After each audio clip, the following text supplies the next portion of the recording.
നിങ്ങളുടെ favourite shows ഇനി ഒരിക്കലും മിസ്സാവില്ല. ഇപ്പോൾ C5 കാണും നിങ്ങളുടെ ഫേവറേറ്റ് ഷോസ് തികച്ചും സൗജന്യമായി. പ്രിയങ്കയുടെ വിവാഹത്തലേന്ന് അവളോട് അച്ഛൻ ഒരുപാട് കാര്യങ്ങൾ പറഞ്ഞു കൊടുത്തു. പോകുന്ന വീട്ടിൽ എങ്ങനെയാണ് നിൽക്കേണ്ടത്, മൂത്തവരോട് എങ്ങനെയാണ് പെരുമാറേണ്ടത്. പക്ഷേ അതൊന്നും അച്ഛൻ മോളോട് പറയില്ല.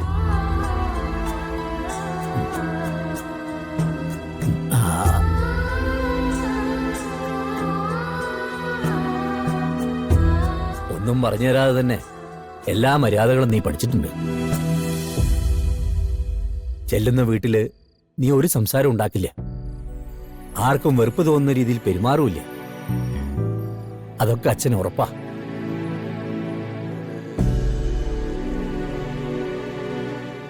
നീ പോകുന്നു ആലോചിക്കുമ്പോ അച്ഛനും അമ്മയ്ക്കും ഹൃദയം പറിച്ചെടുക്കുന്ന വേദനയുണ്ട്.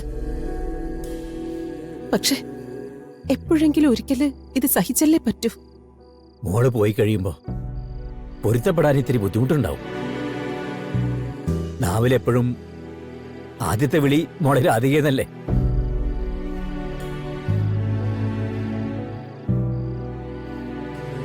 അച്ഛന്റെ കാര്യങ്ങളൊന്നും ഇതുവരെ നീ മുടക്കിയിട്ടില്ല. ആ, ഇനിയിപ്പോ അമ്മ അതൊക്കെ ചെയ്യും. ഇന്നപ്പിന്നെ എന്നെ പറഞ്ഞയക്കണ്ടായിരുന്നല്ലോ. ഒരു മോഹമില്ലാതെ ഞാനിവിടെ ഒതുങ്ങി കൂടിക്കൊള്ളാന്ന് പറഞ്ഞില്ലേ? മോളെ വേണ്ട, വിവാഹത്തിന്റെ കാര്യത്തിൽ ഇനി ഒരു സംസാരം ഉണ്ടാവരുതെന്ന് അമ്മ നിന്നോട് പറഞ്ഞതല്ലേ. മറന്നു പോവരുത്. ഭർത്താവ്, കുട്ടികള്, അവരോടൊത്തുള്ള മനോഹരമായൊരു ജീവിതം, അതൊക്കെ ഒരു പെണ്ണിന്റെ പൂർണ്ണതയാണ്. കാലചക്രം നമ്മളെ ഇങ്ങനെ കൊണ്ടുപോയിക്കൊണ്ടേയിരിക്കും. അതിനനുസരിച്ച് ഒഴുകുക എന്നുള്ളതാണ് നമ്മുടെ ഒരു പൂർണ്ണത. എന്റെ മോളിത് കഴിക്കുക.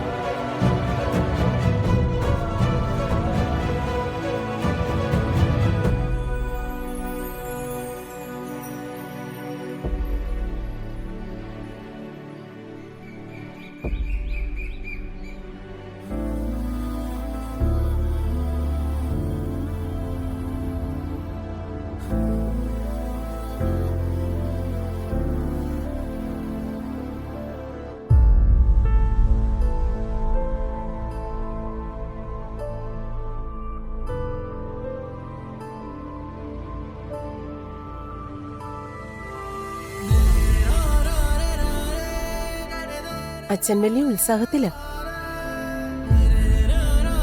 ചടങ്ങ് ചെറുതാണെങ്കിലും നിന്റെ കാര്യമാകുമ്പോ അച്ഛന്റെ മനസ്സിൽ അതിന് വലിപ്പം കൂടുതലാ.